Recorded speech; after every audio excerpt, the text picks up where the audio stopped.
या माया मधुकैटभ प्रमथनी या महेशोन्मूलिनी या धूम्रेक्षण चंडमुंड मथनी या रक्तबीजाशनी शक्ति शुंभ निशुंभ दैत्यदलिनी या सिद्धी लक्ष्मी परा सा चंडी नवकोटी मूर्ती सहिता मां पातु विश्वेश्वरी. हे परमेश्वरी, अगं तू मधुकैटभ आणि चंडमुंडांसारख्या असुरांचा नाश केलेला आहेस, रक्तबीजाचा निप्पात केलेला आहेस आणि आज इथे काय केलेला आहेस तर त्या वामाचाराचा निप्पात केलेला आहेस. त्या वामदेव कास्याचा निप्पात झालेला आहे आणि तो वामदेव कास्य ते स्पर्धा ठिकाण सोडून निघून गेलेला आहे. आणि guess what, who is the winner? Mrikand Rishi. Mrikand Rishi came out in flying colours. Mrikand ऋषींचा निसंदिग्धपणे विजय झालेला आहे. काय लखलखता विजय झालेला आहे. परंतु सगळ्यांची नजर मृकंडाकडे नाहीच आहे मुळात. मग कुठे आहे? त्या 9 वर्षाच्या बालिकेकडे आहे. कारण ती कोण आहेस? अगं तू आहेस कोण? अगं तू आहेस कोण? ही उत्कंठा अत्यंत शिगेला पोहोचलेली आहे. मागे वाजंत्री जे आहेत त्यांनी शुभ गान वाजवायला सुरुवात केलेली आहे, कारण त्यांचा परडे मिळालेला आहे. आणि अशा या सगळ्या बॅकड्रॉपमध्ये सगळे जय जय साधू साधू म्हणून ओरडत आहेत आणि बॅकड्रॉपमध्ये ते वादन चालू आहे. आणि अशामध्ये 3 देव, अग्निदेव, वायुदेव आणि पर्जन्यदेव जे गुप्त होऊन गेलेले ते तिकडे प्रकट होतात आणि शरण जातात त्या 9 वर्षाच्या बालिकेला आणि म्हणतात, अगं तू कोण आहेस मला सांग. तू निश्चितच एक सामान्य मानवी बालिका नाहीस. तू त्या परमेश्वरीचा अंश आहेस, दूत आहेस किंवा तिची सेनानी आहेस. तेव्हा तुझं मूळ स्वरूप जे आहे ते प्रकट कर असे म्हणून तिला शरण जातात. आणि सरते शेवटी मृकंड ऋषी जो आहे तो त्या 9 वर्षाच्या बालिकेसमोर लोटांगण घेतो धुळीमध्ये आणि त्या क्षणी ती बालिका जी आहे ती आपलं मूळ स्वरूप प्रकट करते, अर्थात अनसूया स्वरूप. आणि मग उपस्थित असलेले सगळे ऋषीगण, सगळे देवगण आश्चर्यचकित होतात. म्हणतात, अरे ही तर अनसूया माता आहे, हिला आम्ही यापूर्वी भेटलेलो आहे, परंतु हे तिचं स्वरूप आम्ही कसं ओळखलं नाही. शी इज लार्जर दॅन लाईफ. अरे गंगाधर ही शक्तिमान है, अरे पीटर पार्कर ही स्पायडरमॅन है, हे आम्ही ओळखलंच नाही. आणि मग ते सगळे जण त्या आदिमातेला, त्या अनसूयेला शरण जातात. नाव I will take you cut to the flashback. ती 9 वर्षाची बालिका जेव्हा आश्रमामध्ये येते त्याच क्षणी मृकंड ऋषींना खुणगाठ पटलेली असते की हीच ती अनसूया माता आहे आणि ती आश्वासन देते मृकंड ऋषींना. आणि म्हणून ते निर्धास्त होतात मृकंड ऋषी आणि म्हणून ते धीरोदात्तपणे त्या स्पर्धेच्या ठिकाणी उभे असतात. नाव let's come to the present moment. तर ती अनसूया माता समोर उभी आहे आणि ती स्मितहास्य करून म्हणते, अरे पुत्रांनो, जे कोणी माझ्या पुत्राच्या अर्थात महाविष्णू, मग त्याला परमशिव म्हणा, महाविष्णू म्हणा, प्रजापती ब्रह्मा म्हणा, त्यांच्या मार्गावरून अर्थात देवयान पंथावरून चालण्यास नकार देतात, त्यांच्या बुद्धीवरती मी मोह माया बनून आच्छादन घालून ठेवते.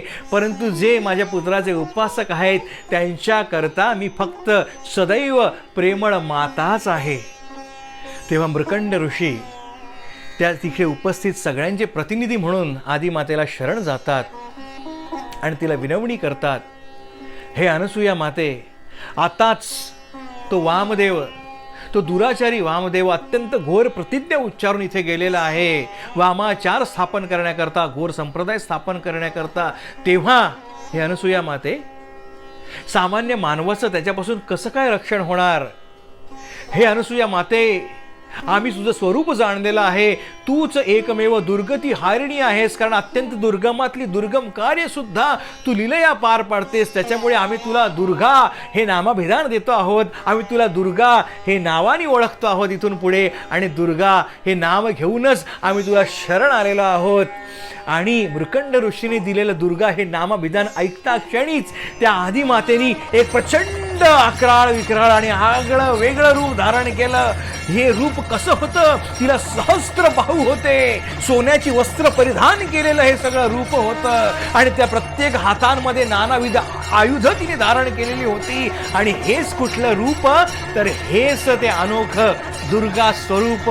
कारण दुर्गा नाव उच्चारता क्षणीच त्या अनसूयेच्या रूपामधून हे प्रचंड अखंड आणि दिव्य स्वरूप निर्माण झालं दुर्गा मातेचं. अनसूया रूप समुद्भूता दुर्गा देवी परमेश्वरी, देवानाम दुर्गते त्राणात दुर्गा इति परिकीर्तिता. अर्थात अनसूया रूपामधूनच हे उद्भूत झालेलं आहे परमेश्वरीचं दुर्गा स्वरूप, आणि जिने प्रत्यक्ष देवांना सुद्धा दुर्गतीपासून वाचवलेलं आहे तिला आम्ही दुर्गा या नावाने ओळखतो. अथ सा सिंह संस्थाना कोटी सूर्य समद्युती विविध आयुधधारिणी सहस्त्रभुज शोभिणी. अर्थात हे भगवती, तू सिंहावरती आरूढ होऊन आलेली आहेस आणि तुझ्या चेहऱ्याची, तुझ्या अंगाची कांती कशी आहे, कोटी सूर्याइतकी तू तेजस्वी आहेस. तुला असंख्य हात आहेत, सहस्त्र हात आहेत, आणि त्या प्रत्येक हातामध्ये तू वेगवेगळी आयुध धारण केलेली आहेस. किरीटकोटी संक्रांत सूर्य मार्गा त्रिलोचना कनकांबर संविता रत्नभूषण भूषिता. दुर्गेच्या मस्तकावरील मुकुट कसा आहे? किरीटकोटी संक्रांत सूर्य, अरे सूर्याची प्रतिबिंब असणाऱ्या रत्नांनी तो मुकुट जो आहे तो झळाळून निघालेला आहे, आणि तिने सुवर्णाची वस्त्र परिधान केलेली आहेत. ती त्रिनेत्र आहे आणि वेगवेगळ्या रत्नांनी ती आभूषित झालेली आहे. कनकांबर संविता रत्नभूषण भूषिता. समुद्र दत्त जलजम पूरयामास हर्षिता. सिंहो जगज विनम्र देवा जयेति ताम. अर्थात समुद्र देवानी अर्पण केलेल्या कमलांनी तुझं पूजन केलं जात आहे, आणि देव विनम्रपणे तुझा जय जयकार करत आहेत, तुला चौरा ढाळत आहेत, तुझी आराधना करीत आहेत, असं ह्या दुर्गेचं वर्णन केलेलं आहे मित्रांनो.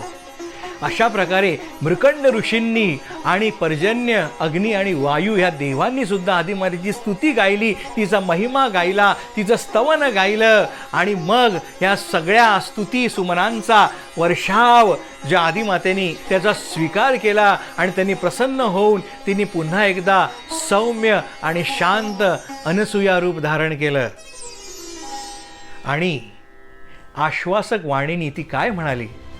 हे पवित्र देवांनो आणि ऋषींनो, आताच ही घोर प्रतिज्ञावाणी उच्चारून गेलेला हा वामदेव कास्य जो आहे तो वामाचार संप्रदाय निर्माण करेल, परंतु काहीही काळजी करू नका.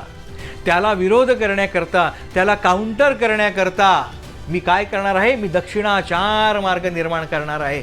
कसा?